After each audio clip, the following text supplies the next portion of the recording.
आज भवानीनगर राजुरी येथे जो टोल नाका चालू आहे, राष्ट्रीय महामार्ग प्राधिकरणाचा हा टोल नाका आहे आणि खऱ्या अर्थानं या तालुक्यामध्ये रस्त्याची कामं अजून अपूर्ण आहेत। आत्ताच NHAIचे जे या सेक्शनचे अधिकारी आहेत त्यांनी पण तशी मूकसंमती म्हणजे संमती सांगितले स्पष्ट की बाबा आपला बायपास अपुरा आहे, पथदिवे अपुरे आहेत, बाकी इतर सेफ्टीच्या काय मिरर वगैरे ज्या मागण्या आहेत ते सुद्धा अपुरे आहेत आणि हे असताना हा टोल चालूच व्हायला नव्हता पाहिजे।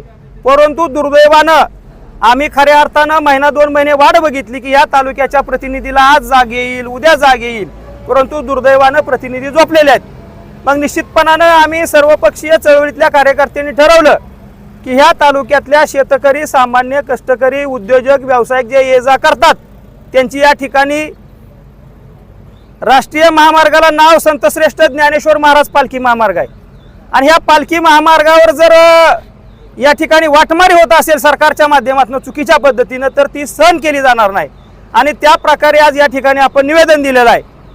आपण त्या निवेदनामध्ये स्पष्ट उल्लेख केलेला आहे की फलटण तालुक्यातील लोकांना या ठिकाणी मोफत आपण त्या ठिकाणी येऊ जाऊ दिलं पाहिजे।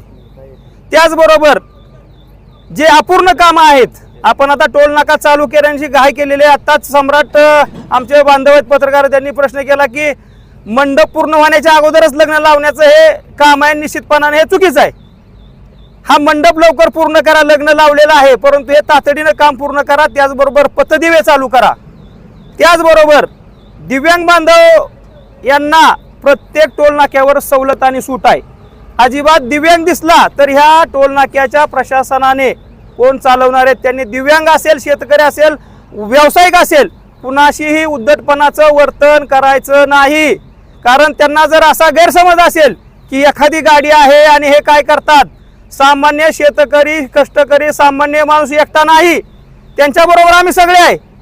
आज या ठिकाणी राष्ट्रवादी शरदचंद्र पवार पक्षाबरोबर स्वाभिमानी शेतकरी संघटनेचे जिल्हाध्यक्ष धनंजय मामुलकर आहेत, आमचे सहकारी आणि राष्ट्रवादीचे तालुकाध्यक्ष या भागचे नेते आदरणीय जयकुमार तात्या इंगळे आहेत, या ठिकाणचे माजी सरपंच, त्याचबरोबर या ठिकाणी शिवसेनेचे तालुका प्रमुख विकास नाळे आहेत, प्रहार जनशक्ती पक्षाचे तालुकाध्यक्ष सागर गावडे पाटील आहेत, आम आदमी पार्टीचे जिल्हा युवा आघाडीचे अध्यक्ष धैर्यशील लोखंडे आहेत, मनसेचे आमचे सहकारी आणि मनसेचे तालुकाध्यक्ष किसनराव काशीद यांच्याबरोबर सगळे हे प्रमुख पदाधिकारी आहेत तालुक्यातले।